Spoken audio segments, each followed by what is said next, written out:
up to this point, we've talked about climate change. And if you've been staying caught up with the assignments, I like to start with the data and not with a bunch of doomsday predictions that often people find kind of a turnoff. And yet, those predictions are based on the data, based on the science and the information that we've gathered about the atmosphere and how it's been changing not only recently, but over long periods of time. So, based on the data, we have these predictions, and some of them are pretty dire. And yet, there's hope. There are solutions to mitigate and avoid the worst possible events. So, about 50 years ago, we had the Apollo space program. And I remember I was in school, and it was so cool to watch those countdowns and the liftoff of the rocket, and then the astronauts landing on the moon and stuff. It was amazing. We got to see a liftoff, what, like 2 days ago when SpaceX took a couple of NASA astronauts to the space station. So it's kind of cool to have rockets launching from the US again. That's been about 10 years that we haven't had any.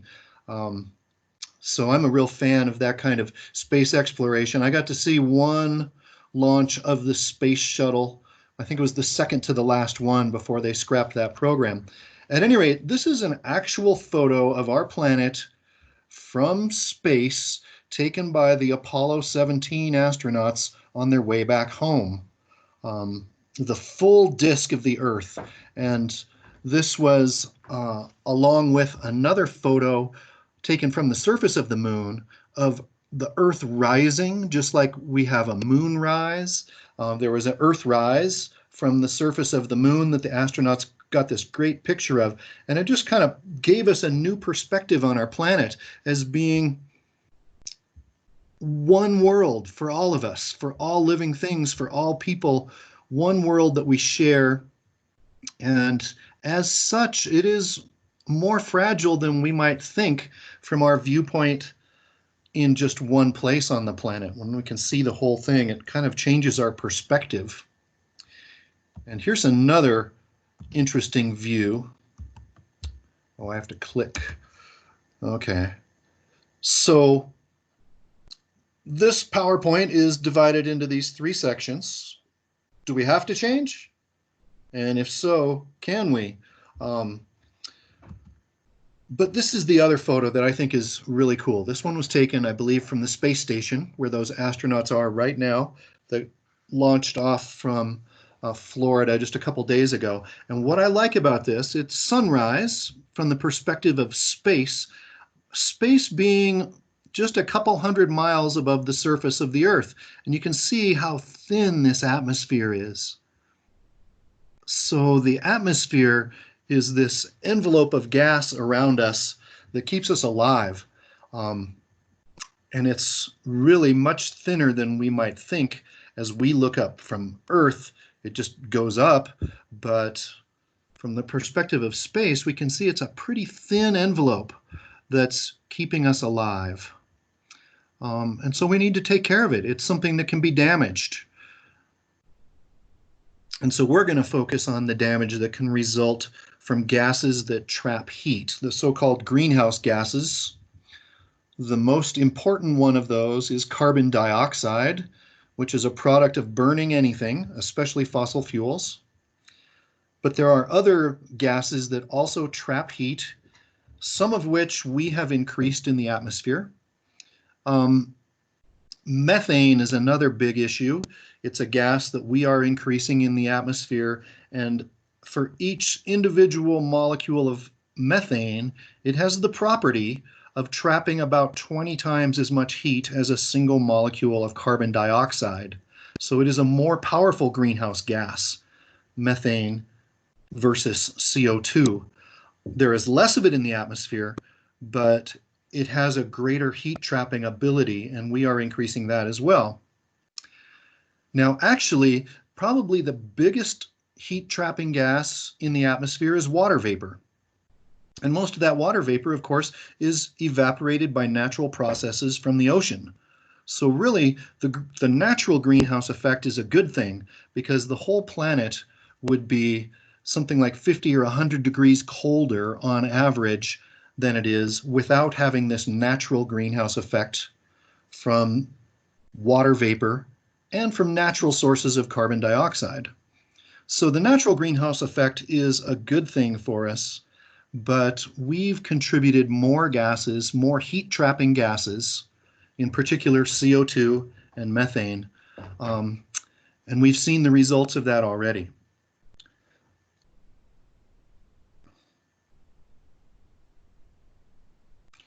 Okay, so hopefully if you looked at the data on the greenhouse effect, you saw how easy it was to trap heat inside something as simple as a plastic bottle covered with plastic wrap.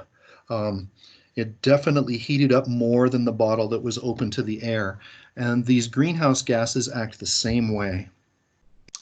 And we keep adding them into the atmosphere more and more.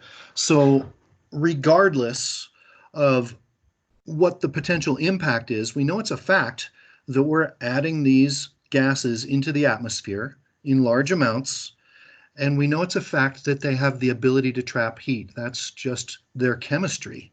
It's like water is blue when you look at it from far away, but it's clear when you look at a glass of it.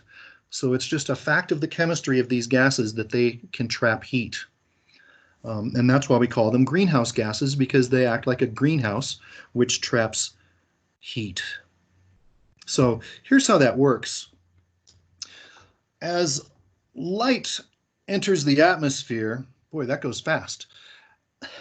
As light enters the atmosphere, visible light, shown by these yellow light waves, can pass right through the atmosphere.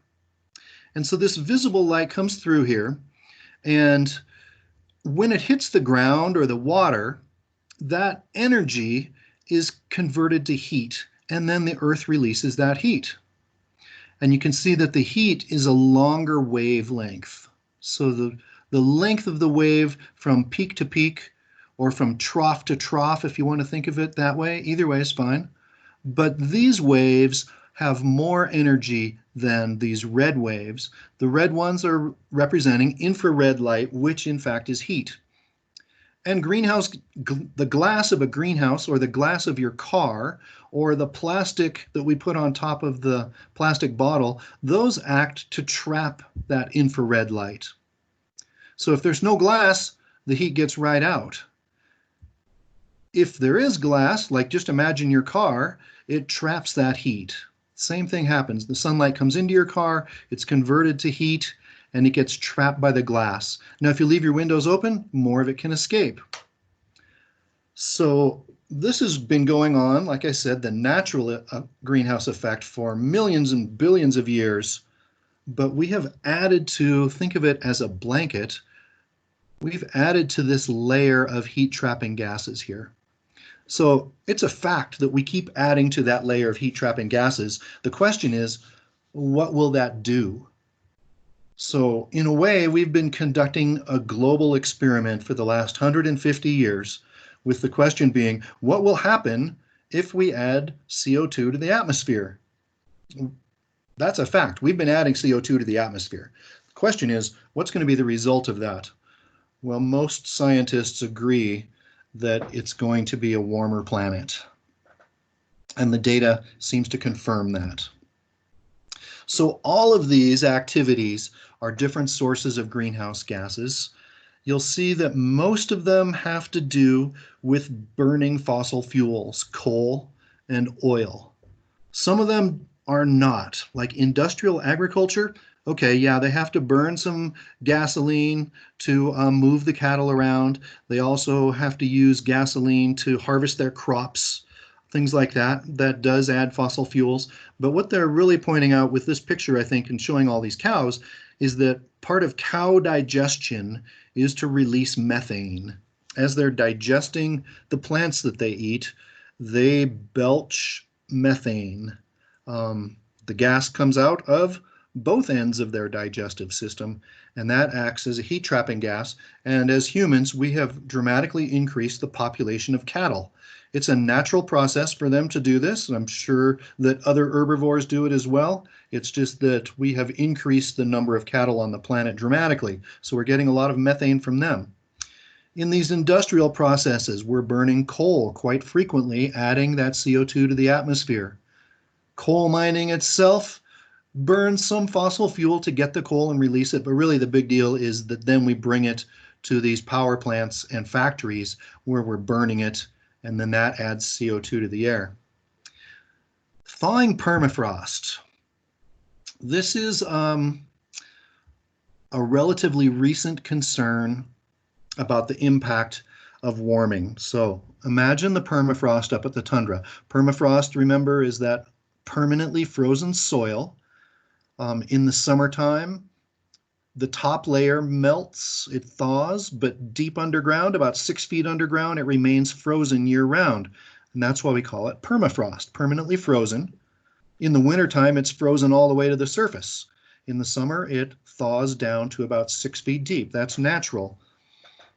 But with a warming planet, it's thawing more and more. And inside that ancient soil that's been frozen for thousands of years at this point, there are a variety of organic materials, old plants, even old animals that were frozen into the soil when it was first formed way back when. In fact, in Siberia, they occasionally find a frozen mammoth, and when it thaws out, it was so well preserved that the meat of the mammoth is still edible. It's crazy. It's like a 3,000-year-old steak, a mammoth burger. At any rate, the biggest problem with this extra melting of permafrost, beyond the normal thaw, is that when this organic material thaws out, it starts to rot. And part of that decay process is releasing methane. So when we thaw extra permafrost, we add extra methane to the atmosphere, which warms up the planet more, which thaws more permafrost, which adds more methane, which warms up you see the cycle we're talking about here? This would be a positive feedback cycle where it keeps building on itself. And that's why this is kind of a scary one, because it will only act to make things worse. These other things, burning crops, fertilization, fertilizing, the process of making the fertilizer is adding these fossil fuel compounds, burning fossil fuels to add carbon dioxide to the atmosphere. Transportation, clearly burning gasoline here, unless you have a Tesla. Landfills, once again, it's kind of the same thing with the permafrost. As materials decay in the landfill, it releases methane gas. Now, some landfills are actually built to trap that methane, and then they can burn it to run a turbine to make their own electricity. Forests burning. Yeah, this adds a little CO2 to the atmosphere, but the big deal with deforestation is the loss of the trees that normally remove CO2 from the atmosphere. If you think about it, burning wood is burning carbon dioxide that's been out of the atmosphere for, what, 100 or 200 years? It's been in that tree. So here's a 200-year-old tree. It's been storing that carbon for a couple hundred years. When you burn it, it's putting it back into the atmosphere. But when we burn coal, we're burning carbon that it was removed from the atmosphere about 200 million years ago. So the coal has been stored underground. The same is true for oil. That carbon has been stored underground for millions and millions of years. Oil, not as old as coal, probably more in the 50 to 100 million year old range, as opposed to this 200, 300, 400 million year old carbon removed from the atmosphere that long ago, stored underground for that long, and now we're putting it back in the atmosphere. And this is why I think it's important for you to understand the carbon cycle, to see how we move carbon from the atmosphere to plants, to animals, back to the atmosphere. That's totally normal cycle, and it was happening long ago, but many of those plants got buried and turned to coal, or the algae got buried and turned to oil, and they were stored underground. But now we're digging it up, we're burning it, and we're putting it back in the atmosphere. So this is 100 million year old carbon, 300 million year old carbon, and this is just 1 century old, 2 century old carbon. So this has much less of an impact on carbon in the atmosphere because it's relatively recent carbon, whereas these things are ancient carbon, and that could have a big impact. Okay, so here's a comparison of the amount of fossil fuel burning and the amount of carbon that's been put into the atmosphere over the last 150 years.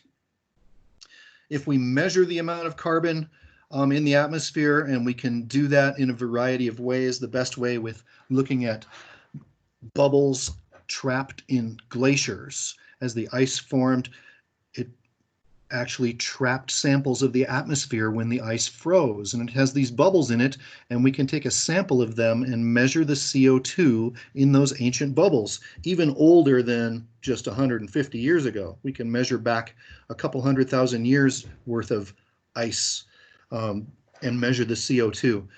But in 1850, the amount of CO2 measured in parts per million was about 280 parts per million.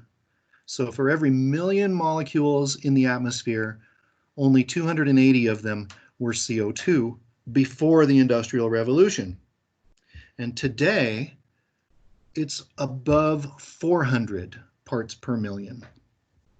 So we have increased from 280 to like 410. We could do a little math and figure out that percentage increase. It's something like 25% increase in just 150 years. And yeah, animals can adapt to climate change, and they've had to in the past, but those climate changes were taking thousands of years to occur. And what we're doing is taking decades to occur. So that's a real stress on wildlife and wild plants to be able to adapt to that. Now this graph is showing changes in temperature, and the way that they like to do these is they put the average temperature as a line in the middle. So this is the average temperature, and where this line is will depend on what years you use for your average. So I don't know if they use this entire set of data for their average. They often say, okay, we're going to look at they'll often tell you, this is the average from 1950 to 1980. And then they compare these years, and you can see that all these years were colder than whatever they used for their average. And then we had some back and forth between warmer and colder. And in your lifetime, basically, it's never been below average. Now, wait a minute. If it's never below average, is it really an average anymore? So you can see, if we were to make a best fit line, that we're going to have an increase in temperature here, right? So we see an increase in temperature. Oh, wait, it's only half a degree. It's only 1 degree. Big deal. I experience that much temperature change every morning as the sun comes up. Well, first of all, notice that it's in Celsius, and that means each degree Celsius is more than a degree Fahrenheit. It's like a degree and a half. So it's more than it seems, first of all. Secondly, this is average climate for the entire planet, not just daily weather changes. So this can be misleading to people if they start thinking in terms of what temperature changes we are used to dealing with. This is not the same. When we're talking about a change in climate of this amount, then we're seeing a long-term, long-lasting change. And if you're a skier, you know that there is a difference between skiing when it's 30 degrees and when it's 35 degrees. If it's a storm, 30 degrees is pretty awesome because you're getting that fresh snow with every run. But 35 degrees, you're skiing in the rain and it's no fun at all. So just a few degrees can make a big difference, is my point there. Okay. So I believe that this PowerPoint was made in 2017.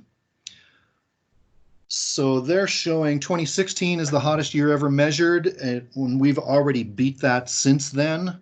I'm not sure if it was 2018 or 19, but this trend of the hottest years on record continues to be true. And this is, again, global average temperatures. And this can lead to direct impacts on people's health. When there's a heat wave, some people are dramatically impacted by this.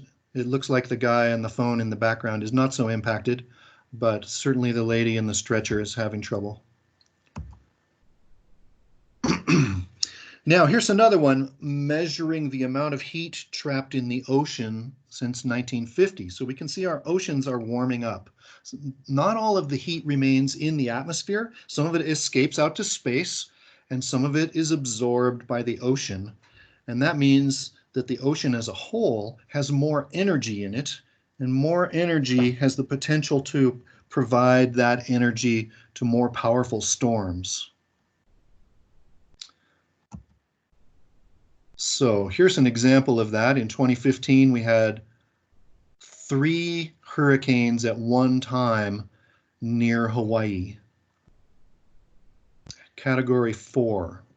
Biggest you can get is Category 5, so these are pretty big.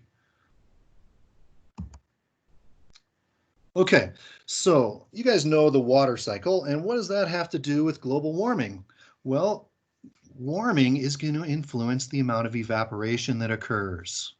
More evaporation leads to more precipitation, really leads to more runoff. So in a way, we would expect this whole cycle to get sped up a bit.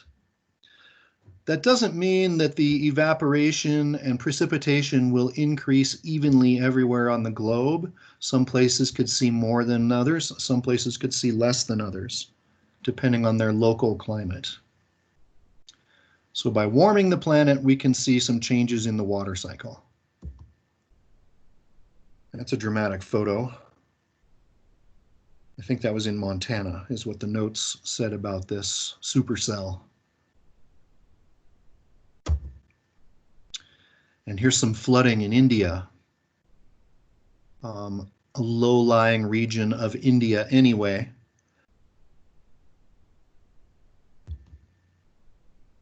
So extra heat evaporates more water from the ocean, which is going to cause bigger rainstorms, more floods, but at the same time, that extra heat can also pull moisture out of the soil more effectively, which can cause worse droughts. So sometimes people wonder, well, wait a minute, those guys say there's going to be more floods and there's going to be more droughts. How can there be both? Well, look at the impact of warming the atmosphere. We increase evaporation from the water, but we also increase evaporation from the land. This leads to floods. This leads to droughts.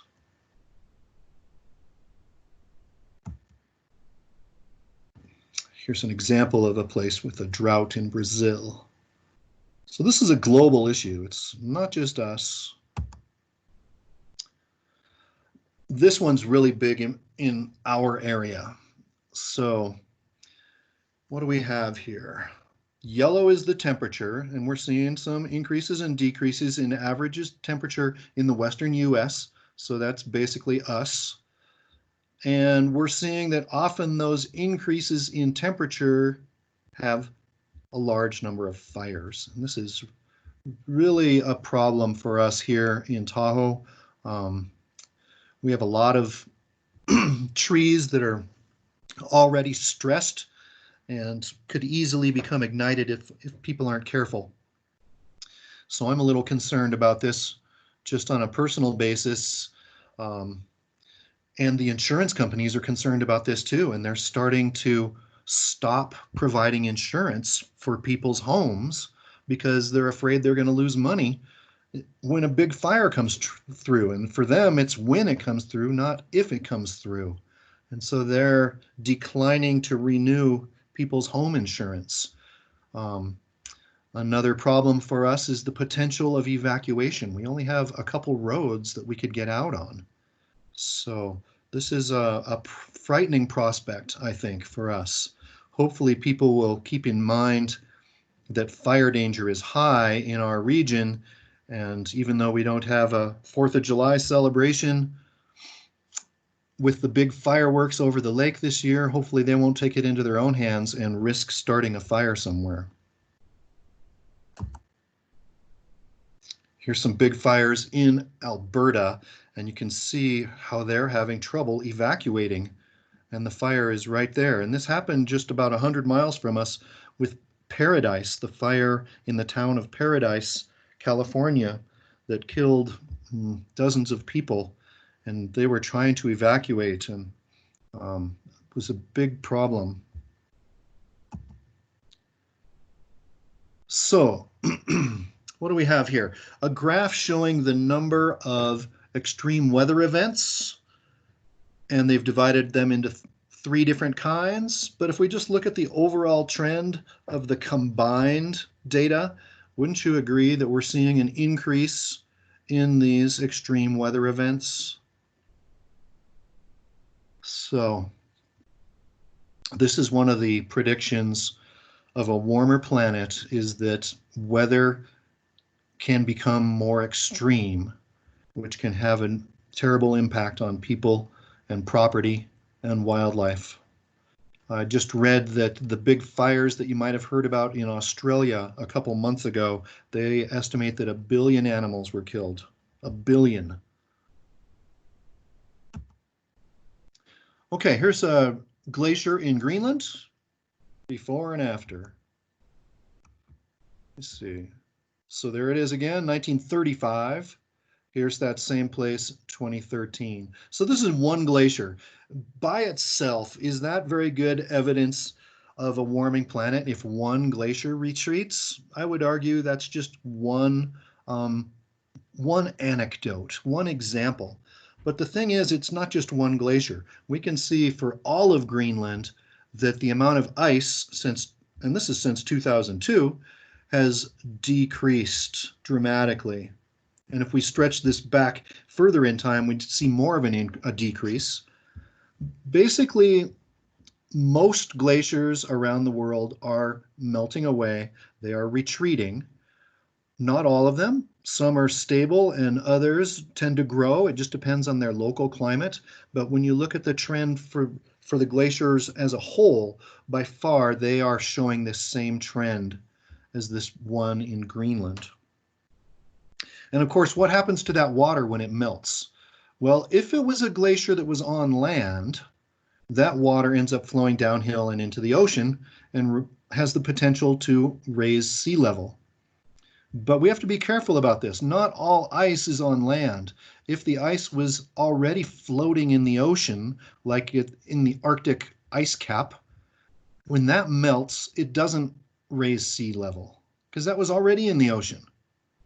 So you melt that ice, it doesn't raise the sea level any further because it's already there. It's kind of like if you take a glass and fill your glass up to the brim with ice and then fill it up to the brim with water, as the ice melts, is that glass going to overflow? No, because the ice is already in the water. So it will maintain that same level, but it won't add to it.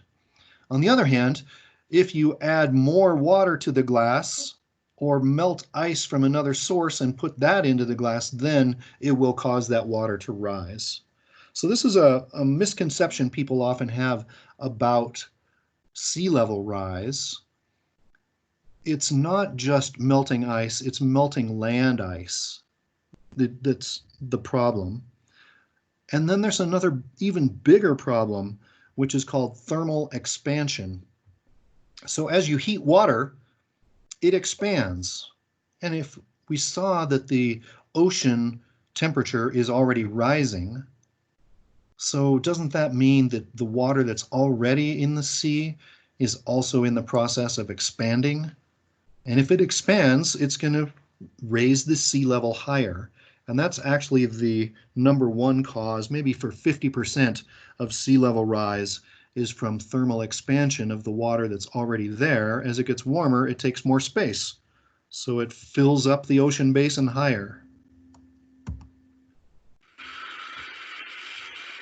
Let's see, September in Miami.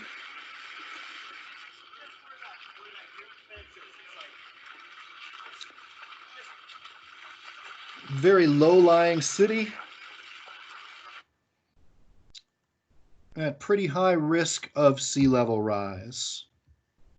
So here we go, the top 10 cities around the world at risk from sea level rise by the year 2070. And this is in the potential dollar loss damage to the city. So this is Miami's number 1, New York's number 3.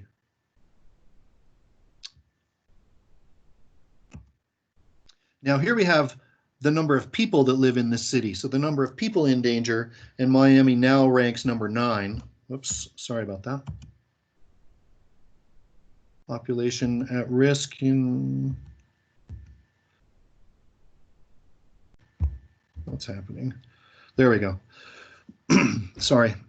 So we can see that these other cities, and notice 1, 2, 3, the first top 3, well, these are both in India, and this is right next door in Bangladesh. Then we have China, Vietnam, China, Thailand, Burma, the United States. I'm not sure where this is. It sounds like Thailand. But you can see Asia has many low-lying cities. I'm surprised that New Orleans isn't on here. I think it is just as much at risk, but it just has fewer people. So it didn't show up on this graph. So there's a risk of monetary loss as well as harmful impacts on people from sea level rise. And in Miami, they've had these flooding events even though it's not raining. So that was a sunny day that we saw that video. That was from high seas, a high tide that came inland that day. And how many days can they take of having that?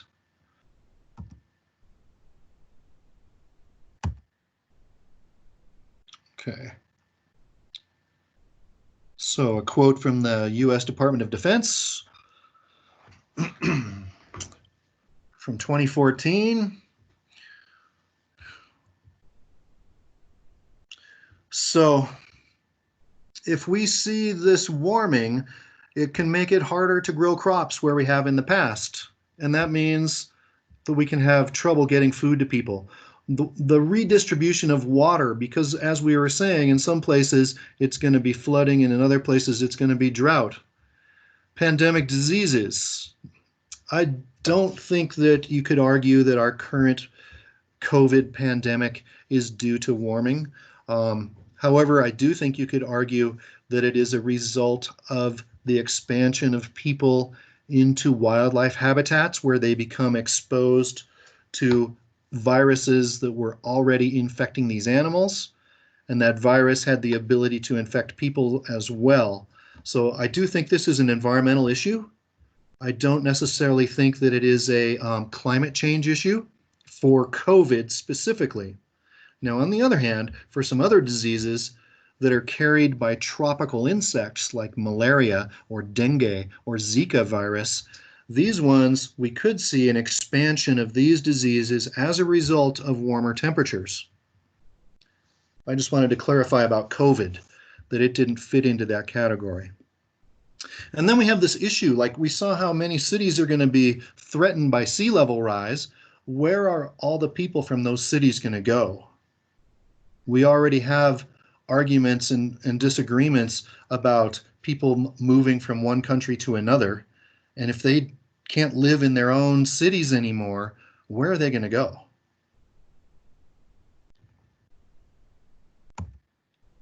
So here's an example of drought and how these crops have been damaged. That's not a very good, healthy ear of corn now, is it? Again, that's just one example, but many of these crops are quite sensitive to heat and they need enough water. And so we need to look into that. Maybe we can find some way of growing crops that are more drought tolerant to provide food to people.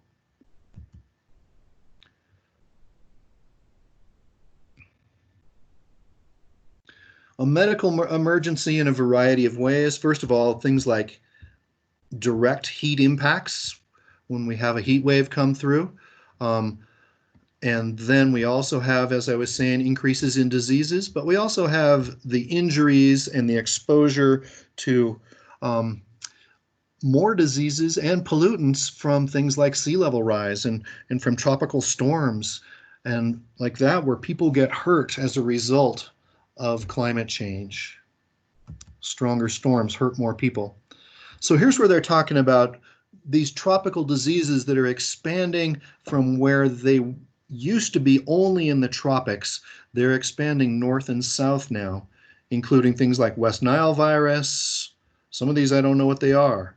Chikungunya, the Zika virus, dengue fever. So because these are often carried by an insect vector, and then when you get bit by that insect, the virus can get into you. Some of these insects are adapted to the tropics, but they've been able to move further north away from the tropics as the climate warms up, or south. And here's the carrier of the Zika virus. And then there's the impact on wildlife. Here's a amphibian that looks to me like it might be one of the golden toads, which is now extinct. They were only found in the cloud forests of Costa Rica, and they haven't seen them in about 15 or 20 years. They've not found any of them. So we think these guys are one of the first victims of climate change.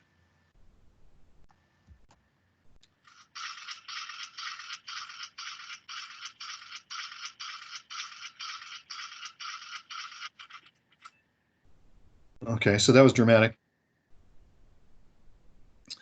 At any rate, so many people would argue that changing what we've been doing would be too expensive. It's too expensive to stop using gasoline and coal and so forth, but they're not accounting for these other prices, the cost of these other events that are a result of using the coal and the oil. So how do we find a balance? How do we measure that value fairly? What is the true cost of carbon? So we're seeing incredibly low gas prices right now. Is that the true cost of that gasoline? Well, it's not accounting for any of these things. It's not accounting for oil spills. It's not accounting for smog.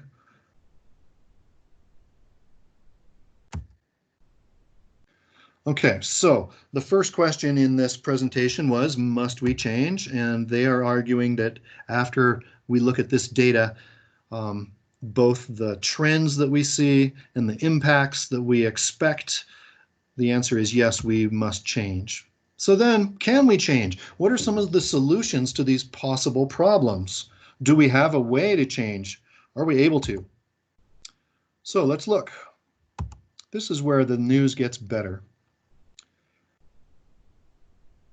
So in 2000, they projected that by 2010, we'd reach 30 gigawatts of wind energy being formed. By 2016, we were actually 16 times greater than that. So what is that, 480, I think? So we did much better on the expansion of wind energy. So that's cool. That's good news. And here's the graph showing how our wind energy has increased from 1980 to 2016, 2017 when they made this PowerPoint. I just read an article about another way to gather wind energy, and they called it a kite. So basically it seemed like they had this big drone that they were flying around up in the atmosphere, and while it was flying up there, up high, out of the way, it had wind turbines that were storing electricity in batteries that then could bring it back to Earth. So there's so many ideas out there. So wind itself produces no carbon dioxide, no methane, so no greenhouse gases, no smog is produced. Um, but we do have to point out there are some negatives to any source of energy. There's pros and cons. So the pros for climate are really good and for pollution are really good. Of course, making these turbines, that's going to produce some greenhouse gases and some smog. There are some other negatives. These can be loud. So if you live nearby, that might be an irritant and a noise pollution. And one of the things that I don't like about these is that they do have a harmful impact on wildlife in terms of birds and bats. So if they put up a wind farm in a migration pathway of birds, let's say, that can actually be very harmful to the birds because as these turbines are whipping around, they can actually hit the birds. And sometimes they find dozens or hundreds of dead birds underneath these wind turbines. So there are some negatives of these. But does that outweigh the positive with its lack of climate impact? Perhaps we can study where we place these wind turbines more carefully before we decide to build them and make sure they're not in a migratory pathway. Things like that might help reduce that problem. Okay, solar, let's see. Projection, it's going to grow 1 megawatt per year. And instead it went up by 17 a year, 75 a year. So our progress on developing solar energy and making it affordable has really been great. So what do we have here? This is the amount of energy, the gigawatts of electricity being produced by solar photovoltaic systems in the last 25 years. And we can see a big climb, nice exponential curve there. And then what's happened to the cost of these photovoltaics? It has also had an exponential curve, but now it's a dropping exponential curve. So that has been one of the major negatives about solar energy is that it's so expensive. But now we're seeing a huge drop in the price. Look at this, less than 50 cents a watt. Here it was $80 a watt in 1976. So solar energy is becoming more widespread and more affordable. You can even get a little solar cell smaller than this that you can hang on your backpack for when you're doing a 50-mile hike and you want to keep charging your phone. Let's see, in Chile, we saw a great increase in solar activity, solar energy, producing so many more gigawatts now than they were in the recent past. And they have more project approved. So that's another solution. Solar does not create greenhouse gases. It does not create pollution. But again, it does have some negatives.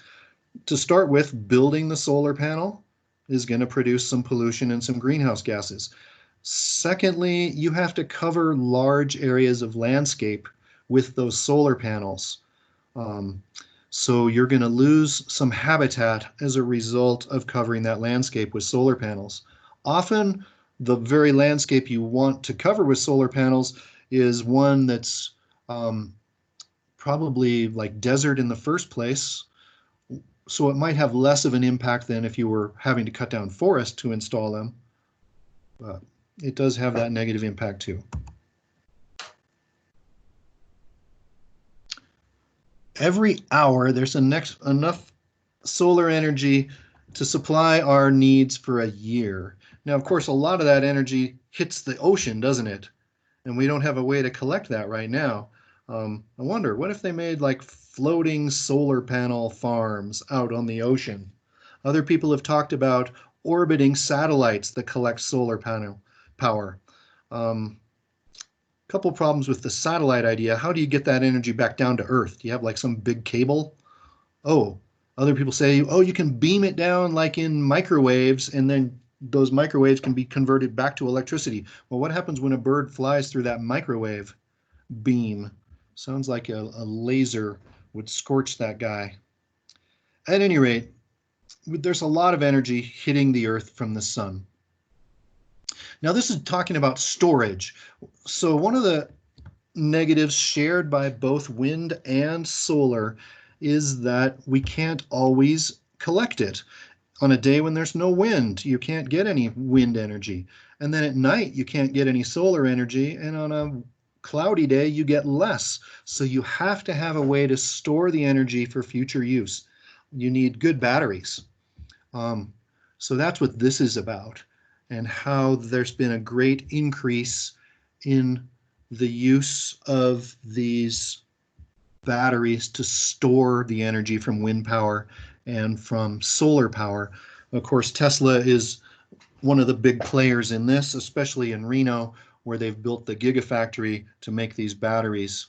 It used to be that a battery for a solar system in a house would be about as big as a car. So imagine you have to give up a whole spot in your garage for a battery to store the energy that you've gathered with your solar panels. But now Tesla has a battery that you can mount on the wall. You know the smart boards that we have in the classrooms? It's about that size. And so then you run your house at night off of that battery. During the day, you're storing the energy. At night, you're making use of it. We can also get more efficient in our use of energy. So if we switch from standard bulbs to LEDs, we save a ton of energy. So this is showing how the LED market is increased in 5 years. This is the estimate for 2020. It'd be interesting to see what this actually is, because again, this PowerPoint was put together around here. This was the estimate for 2020, estimate for 2050. Although I have heard that the current administration is rolling back the requirement to switch from standard light bulbs to LEDs. But if we stay with the LEDs, they require less electricity, so that means you have to trap less electricity from the sun or from the wind to light up your house. And we see all these different automakers starting to make electric cars. So, of course, Tesla leads the list. I have a friend who's a science teacher that bought a Nissan Leaf a while ago, and he says it's great. They're quiet, no greenhouse gases, no smog, at least as long as your electricity is coming from a renewable source. I'd also heard about there was a program in California for some time that they would provide like rebates for your solar panels, to the point that it was worth getting solar panels and an electric car, and then you're charging your own car off of your solar panels. I've also heard another positive of having an electric car is that if there is a power shutoff, you can actually purchase some equipment that allows you to run your house's electric needs from the battery in your car. So you kind of have a backup system without having to run a gasoline generator if you have an electric car. Okay, so what did we say? We must change. Are we able to change? Well, they're arguing, yes, we can. Yes, we can change. But there's this final question, will we?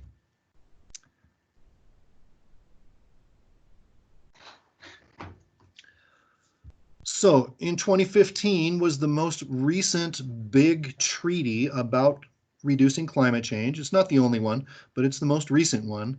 And almost every nation agreed to work together to reduce greenhouse gas emissions, including the US. As you may know, our current leadership decided to take us out of the Paris Agreement.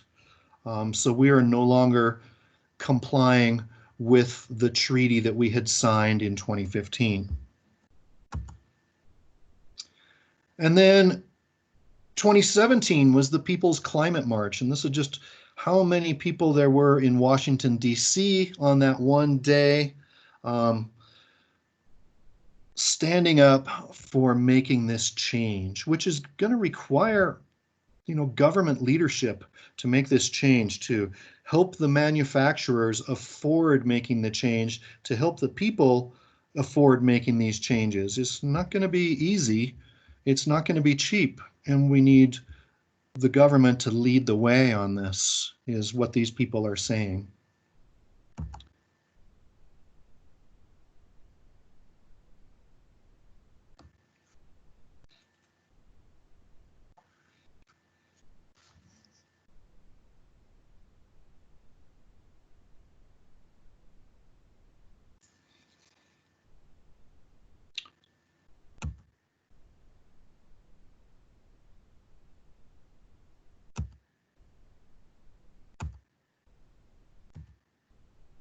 Okay.